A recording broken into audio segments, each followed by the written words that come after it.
Old Hollywood had glitz, glamour, and the wildest secrets imaginable. Behind the perfect smiles and studio-made images were stars living double lives, hidden passions, forbidden romances, and desires the cameras never captured.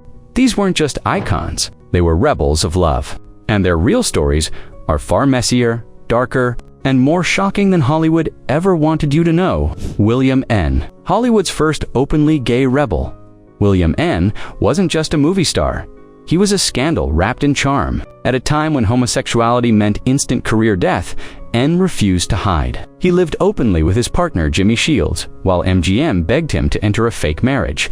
N refused, and Hollywood punished him brutally. But behind closed doors, he became known for his wild, private life, lavish parties, elite gay circles, secret romances, and a confidence that terrified studio bosses. N's promiscuous reputation wasn't so much about sleeping around as it was about refusing to apologize for loving men. To the studio, his honesty was more dangerous than any affair. His home became a sanctuary where queer stars, terrified of exposure, felt safe. They drank, danced, flirted, and lived the lives they couldn't live outside. Hollywood fired him, but N walked away smiling, building a $1 million interior design empire with the man he loved. He didn't just survive old Hollywood, he conquered it on his own terms, making him one of the era's boldest queer icons. Ramon Navarro, the silent era's beautiful disaster. Ramon Navarro was adored by millions of women worldwide, but he preferred men. And Hollywood worked overtime to bury the truth. Behind the angelic face and seductive smile was a man trapped in a double life full of hidden lovers, secret hotel meetings, and scandalous parties. Navarro indulged in a nightlife that became legendary among insiders' cabarets filled with queer artists, late-night encounters, and relationships that terrified the studio. People whispered that he was too irresistible for his own good. MGM forced him into fake romantic publicity, trying to keep his desires out of the headlines. The more the studio tried to control him, the more Navarro rebelled. He dated actors, directors, dancers, anyone who made him feel alive. But Hollywood punished promiscuity in queer men, while celebrating it in straight ones. Navarro lived passionately, but paid the ultimate price. Scandal, blackmail, and tragedy haunted his final years. Yet he remains one of old Hollywood's most captivating LGBTQ icons, beautiful, complicated, and heartbreakingly human. Tallulah Bankhead, the wild bisexual hurricane Tallulah Bankhead, didn't walk into a room, she exploded into it. Loud, sexual, reckless, hilarious, and totally uncontrollable. Tallulah slept with men, women, and anyone who could keep up with her whirlwind energy. Her affairs with actresses became the worst-kept secrets in Hollywood. Everyone knew Tallulah seduced women on set, backstage, and at Hollywood's hidden lesbian gatherings. She bragged about her conquests, joked about her lovers, and mocked the studios that tried to control her. Tallulah's promiscuity was legendary. Rumors claim she had affairs with Greta Garbo, Billie Holiday, and even a few married actresses whose careers depended on silence. She once said, "I'm a lesbian. Darling, I've slept with so many women, I don't have time to label it." Hollywood tried to censor her, but Tallulah's raw magnetism and unapologetic queerness made her an icon. She wasn't closeted, she was a wildfire no one could put out. Marlene Dietrich androgynous seduction. Unleashed, Marlene Dietrich didn't just break Hollywood's rules, she shattered the entire system of gender, sexuality, and power.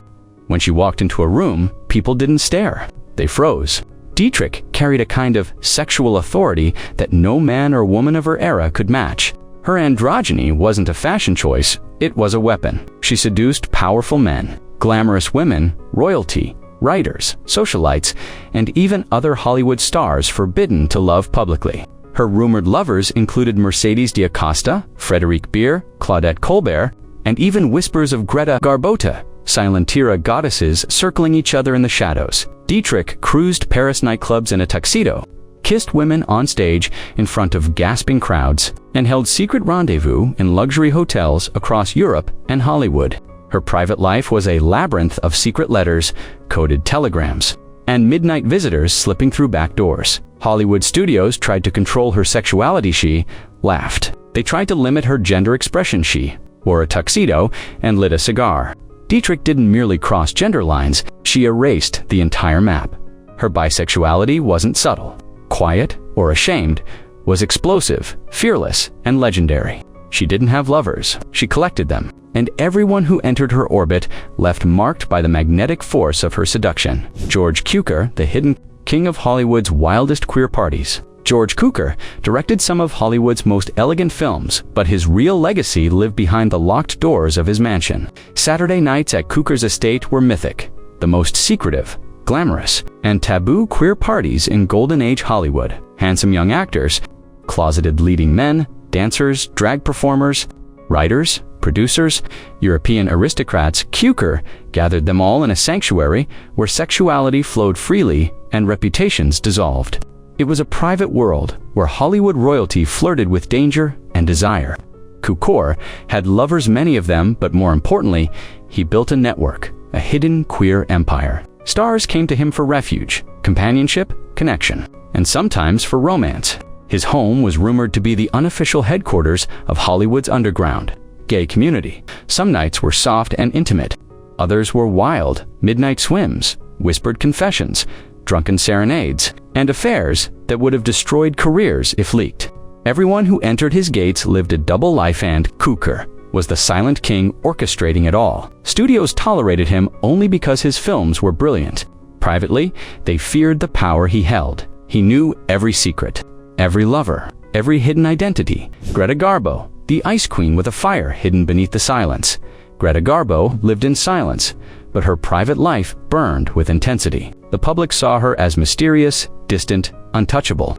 But those who entered her inner world described a woman of overwhelming emotion and deep, passionate desire. Her rumored relationships with Mercedes D'Acosta, Louise Brooks, Mimi Pollock, and several actresses erased by studio censorship painted a portrait of a woman who loved freely but secretly. Her letters to Pollock revealed longing, jealousy, heartbreak, and an emotional hunger the world never imagined. Garbo was magnetic in a way that transcended gender. Women fell hopelessly in love with her. Men were intimidated by her independence. She refused Hollywood femininity, rejected forced publicity relationships, and presented an image closer to masculine solitude than the glamorized softness studios demanded. Unlike Dietrich's flamboyant rebellion, Garbo's sexuality lived in shadows, quiet, controlled, powerful. She didn't label herself, didn't confess, didn't explain.